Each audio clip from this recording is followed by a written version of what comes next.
Si tu veux savoir une chose, c'est que ce n'est pas l'intrigue qui retient tes lecteurs, mais c'est tes personnages. Et aujourd'hui, je suis là pour t'apprendre comment créer un personnage principal inoubliable. Parce que oui, très souvent, ce que les lecteurs retiennent, ce n'est jamais l'intrigue, mais c'est souvent les personnages. Donc même après avoir lu un livre il y a des années, et ben ce qu'ils retiennent toujours, c'est les personnages. Pourquoi? Parce qu'en fait, les personnages, ça va être à travers eux que le lecteur va tout ressentir. À travers eux, on va vibrer, on va espérer, on va avoir peur, on va ressentir. Et aujourd'hui, je vais t'aider à comment créer un personnage principal qui va être vraiment inoubliable. Et je vais aussi en créer un avec toi, comme ça on va voir ensemble comment on peut vraiment en créer un étape par étape. Et du coup, à la fin de la vidéo, vous pourrez repartir avec une méthode claire pour pouvoir créer un vrai personnage principal, son arc, ses failles, ses désirs profonds. En gros, vous allez avoir assez d'exemples concrets pour pouvoir les modeler en fonction de ce que vous voulez créer. D'abord, on va essayer de définir ensemble l'essence d'un personnage principal. D'abord, ce qu'il faut retenir, c'est qu'un protagoniste n'est pas un modèle, mais c'est un miroir. Il doit vouloir quelque chose, donc un désir. Il doit craindre quelque chose, donc une peur. Il doit lutter contre quelque chose, que ce soit de manière interne ou de manière externe. Donc c'est-à-dire lutter intérieurement ou alors lutter réellement et se battre. Et surtout, il devrait avoir une faille qui l'empêcherait d'atteindre ses objectifs. Si on essaye de créer un personnage principal ensemble, moi j'ai envie de prendre un personnage masculin. Mon personnage, il va s'appeler Elias.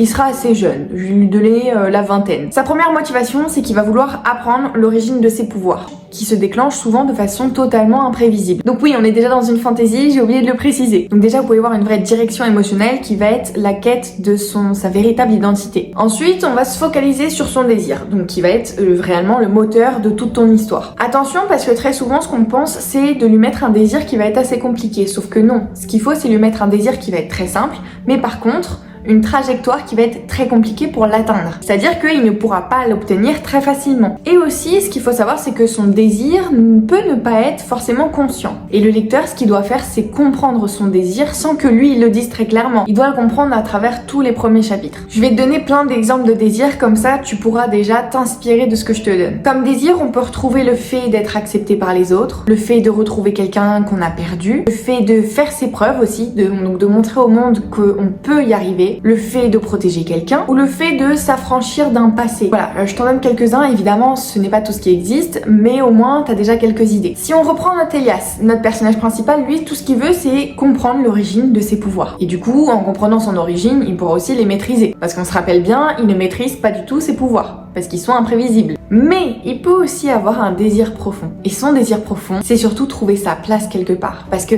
en ne sachant pas l'origine de ses pouvoirs et en ne sachant pas les contrôler, c'est comme s'il était un petit peu à part dans la société. Et donc, ce qu'il veut réellement à travers tout ça, c'est surtout avoir sa place. On peut aussi accentuer ce sentiment en faisant en sorte que Elias soit orphelin. Donc encore une fois, il n'avait pas de famille, donc il n'avait pas de place quelque part. Il n'a jamais eu de foyer qui était stable, donc de maison, etc. Enfin, sa vie était très compliquée déjà de base. Du coup, à travers ça, le lecteur peut énormément s'identifier. Et quand on parle de s'identifier, on parle pas forcément du fait de comprendre parce que nous aussi on est orphelins.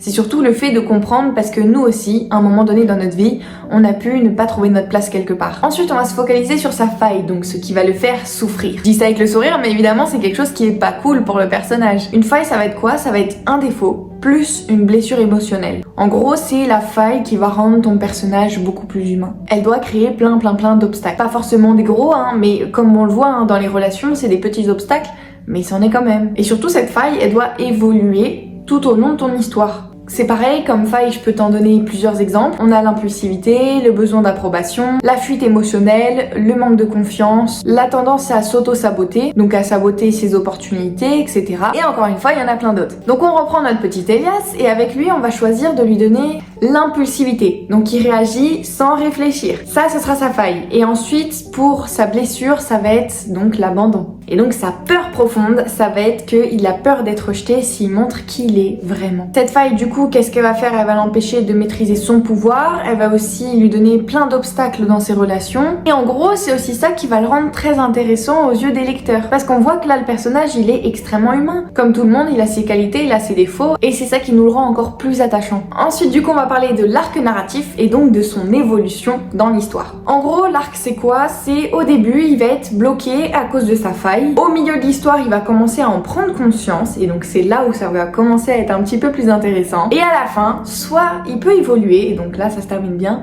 soit il échoue. Son évolution, elle doit être crédible, elle doit être compréhensible et surtout elle doit être très émotionnelle. Donc c'est-à-dire qu'il est passé par toutes les étapes pour en arriver là. Et à la fin, ça va être comme un petit peu soit la victoire de fou, soit c'est vraiment on plonge et ça va pas du tout. En gros, le schéma là qu'on va pouvoir suivre, ça va être le suivant. Dans son état initial, on a un état initial où il est victime de sa faille. Ensuite, on a un petit déclencheur. Donc là, ça va être l'action qui va commencer. On rentre enfin dans l'histoire. Ensuite, on a un premier changement. Très souvent, il essaye quelque chose, mais il va échouer parce que du coup, il n'est pas encore conscient de sa faille. Donc on aura un petit moment noir. Il se retrouve face à ses blessures, face à ses traumatismes.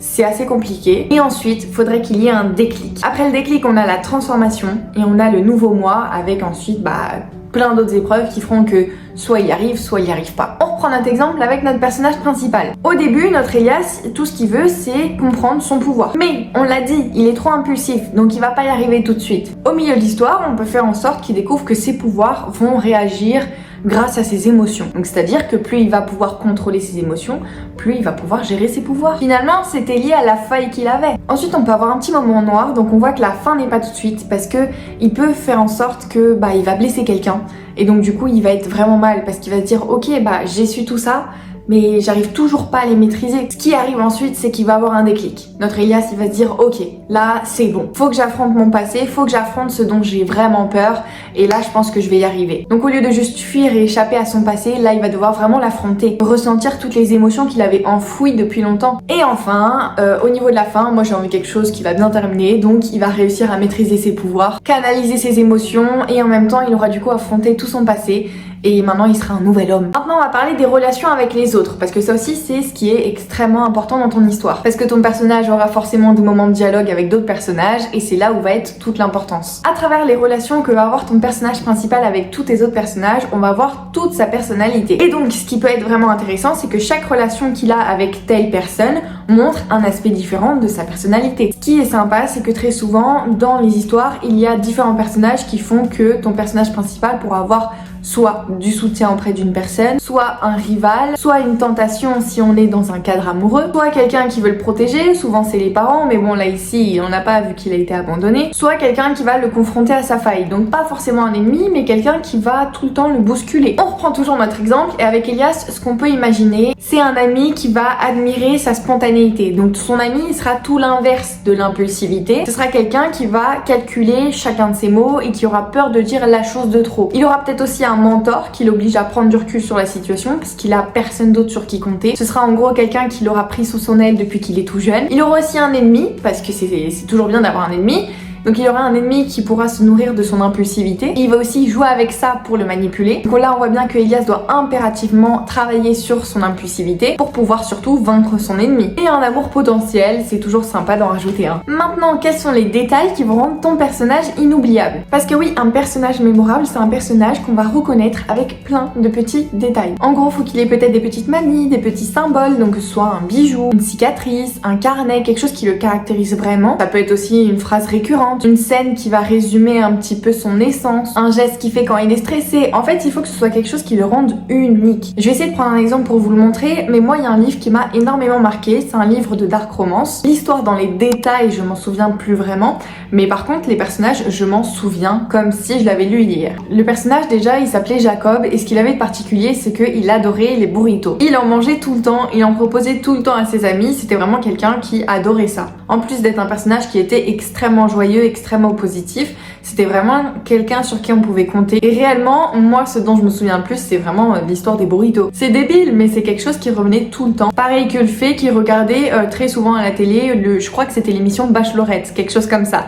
C'est vraiment des petits éléments, hein. Comme je vous l'ai dit, c'est des petits détails, mais c'est ce qui en fait que moi je m'en rappelle encore aujourd'hui. En reprenant notre personnage principal qu'on est en train de créer, on peut lui donner un petit tic quand il va être nerveux. En gros, Elias, ce qu'il peut faire, c'est qu'il va avoir un collier, donc un médaillon, qui va tourner dans ses doigts ou qui va tripoter quand il sera nerveux ou quand il va réfléchir, l'un ou l'autre. Et ce médaillon, au-delà d'être quelque chose déjà d'unique dans sa forme, parce que c'est quelque chose que les lecteurs pourront se rappeler et pourront facilement visualiser, ça aussi c'est très important. Plus il y aura de détails compliqués, moins le lecteur pourra se le voir. Donc du coup, je préfère faire en sorte que le médaillon soit assez simple à retenir. Ça peut être quelque chose de très basique, juste un cercle avec marqué T dedans. Et ce médaillon, il pouvait appartenir à la seule personne qui l'a toujours soutenu, la seule personne qui a toujours été là depuis son enfance. Ça peut même être un médaillon que son mentor, comme je vous l'ai dit plus tôt, le lui a donné quand il était plus jeune. Et c'est ce genre de détails qui reste et c'est ce genre de détails qui marque le lecteur. En conclusion, ton personnage principal n'a pas besoin d'être parfait pour être inoubliable, surtout pas. Ce qu'il a besoin, c'est surtout d'être unique. Il a surtout besoin d'être vrai, d'être humain et d'être comme toi et moi. Donc on le rappelle bien, donne-lui un désir profond, une faille douloureuse, une évolution qui va être marquante et des relations qui vont le mettre à nu.